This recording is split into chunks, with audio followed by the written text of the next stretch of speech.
competition. And so today I have three different parts of the meal that we're going to make. So first of all, I'm going to do this one first. It's a broccoli, tomato, and chickpea salad. It's super easy to make. And the recipe says to steam the broccoli really fast before you make it, but I prefer it raw.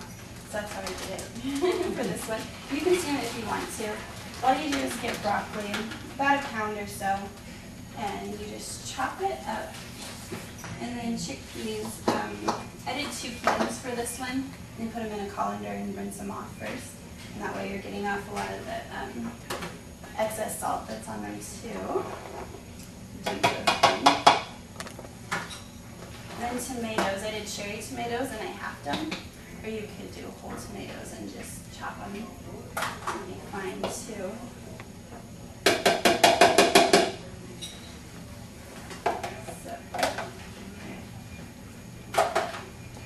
Just mix all those together. And for the dressing, you could either, just any salad dressing you have, you could dump it on as an Italian and mix it up. Or the recipe calls for, this is a Martha Stewart recipe, and she has some red onions that are minced. Pour all those in. And then a little bit of olive oil and red wine vinegar.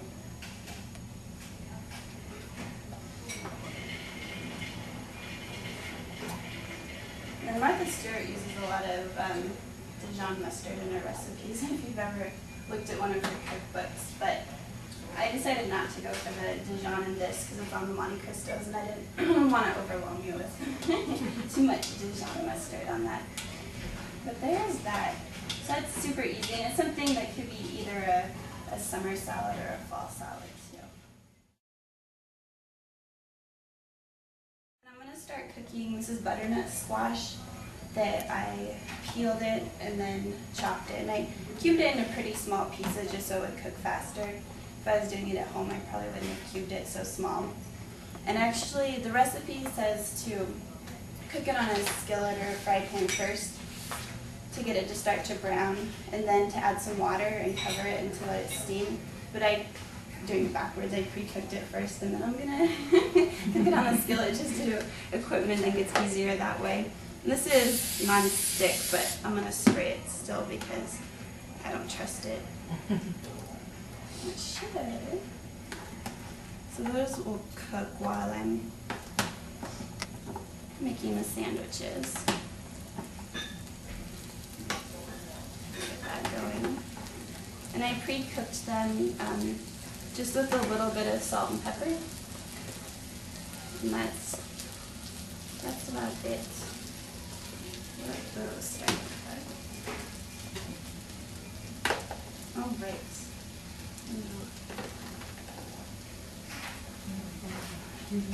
So now the sandwiches.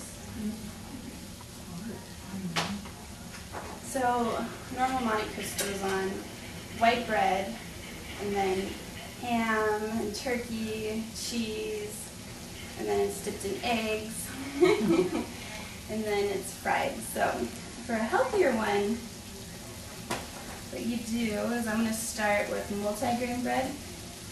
This is classic multigrain bread. If you ever tried classic bread, it's really good. And they make it here in Nampa where the bakery is at. So local. I already put some mustard on the bread, which is Dijon mustard, works fine for that.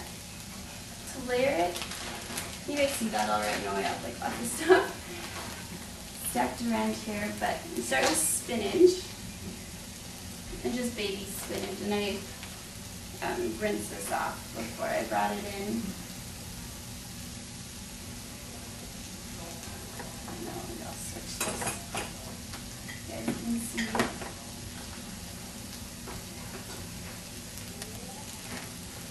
So just layer on the baby spinach, and then next the pear, thinly sliced, goes on. You can do it with apples too instead of pear. That works as well.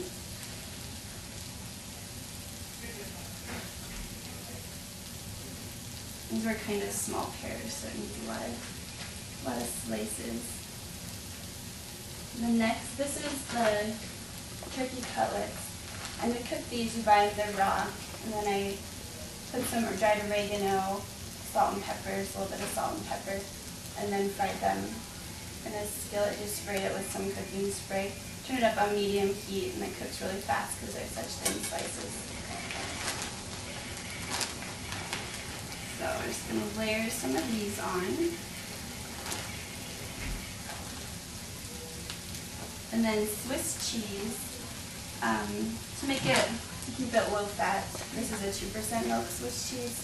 And I found this at Fred Meyer, and I bet Albertsons has it too, but Winco didn't have it.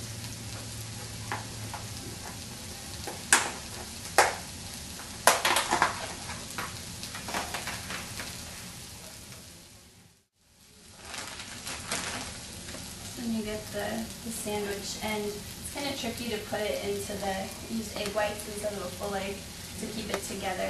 So you just kind of smush it down a little bit to make sure it doesn't fall apart. And then the egg whites, just egg whites and just a little bit of cayenne pepper. So I'm just going to add a little bit of that. And then just a little bit of salt and pepper too.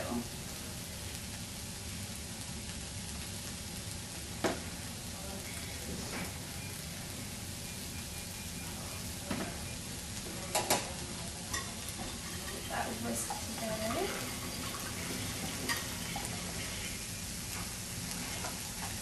Okay.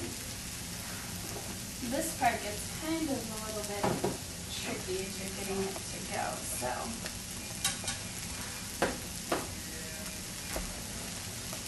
you have to flip it over really fast so it to fall apart too much.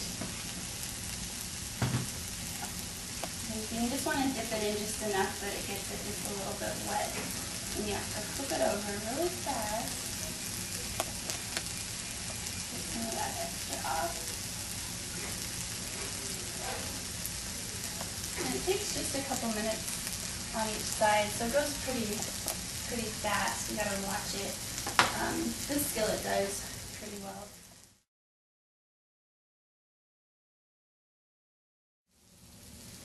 And check the squash and see if it's starting to brown a little bit maybe.